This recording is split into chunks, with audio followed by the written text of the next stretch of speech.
Good morning, sir. I am Arlene Joy C. Gunayan. So today we were going to talk about global migration. So in this lesson, we will look at the global migration and its effects. So migration should not be considered problem.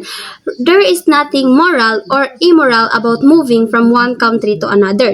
Human beings have always been migratory. It is the result of their movement that get populated communities experience diversity and economies prosper. Thus, rather than looking at migration in terms of simplistic good or bad, let's treat it as a complex social phenomenon that even predates contemporary globalization. So first, let's talk about what is migration. So migration is a situation in which people go to live in a foreign countries, especially in order to find work.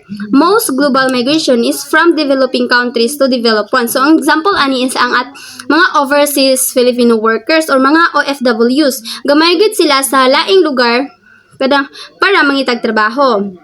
So, for example, gikan sila diri sa ikaw taga Pilipinas ka tas niadto ka og Dubai kay manarbaho nga na merge. Historical context, migration in the Philippines is characterized in four significant waves.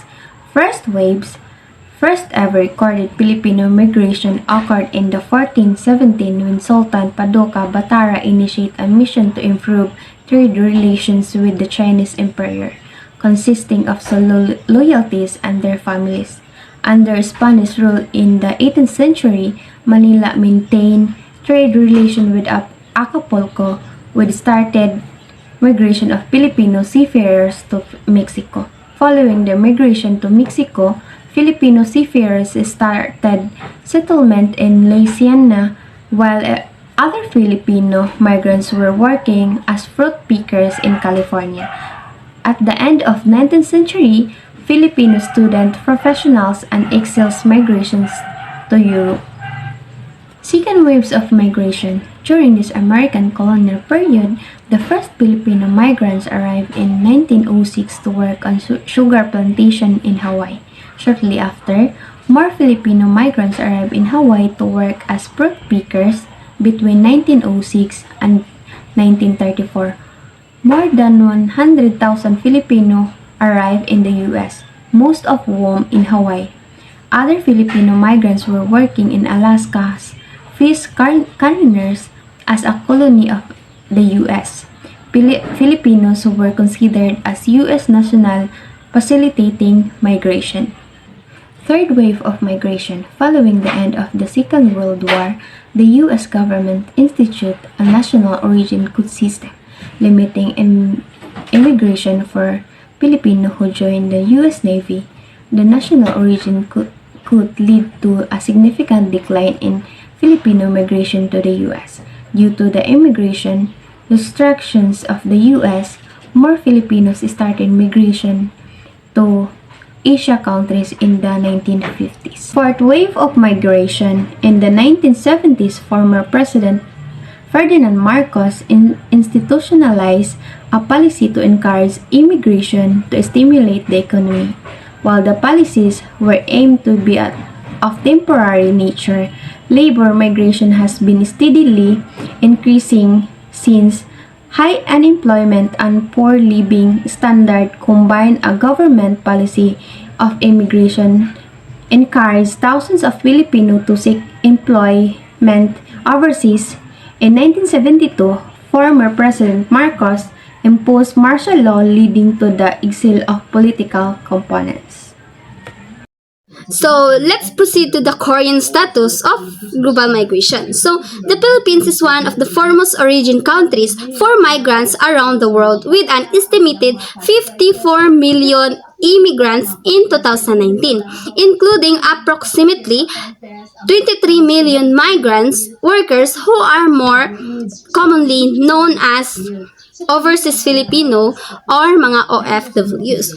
So the Korean net migration rate for Philippines in 2023 is negative 0.593 per 1,000 population, a 133% decline from 2022. So the net migration rate for Philippines in 2022 was negative 0.601 per 1,000 population, a 131% decline from 2021.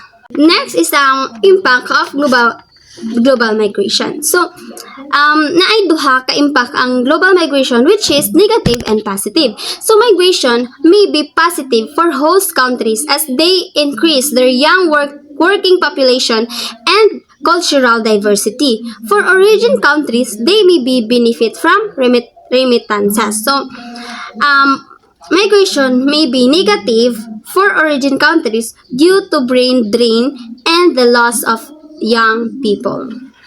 So let's proceed to the future trends of global migration. So the future of global migration is a complex and ever-changing issue, driven by a multitude of factors that are difficult to predict with certainty. However, based on current trends and expert analysis, here are some potential future trends in global migration. So, first is economic disparities. So, economic disparities is the gap between rich and poor countries is expected to persist. So, next is climate change. Climate change and environment degradations and natural disasters will likely displace more people, forcing them to migrate to safer and more stable regions. Demographic shifts. Aging population in developed countries will create labor shortage, attracting younger migrants to fill these gaps. So, technological advancements improve communications and transportation technologies may make migration easier and more affordable.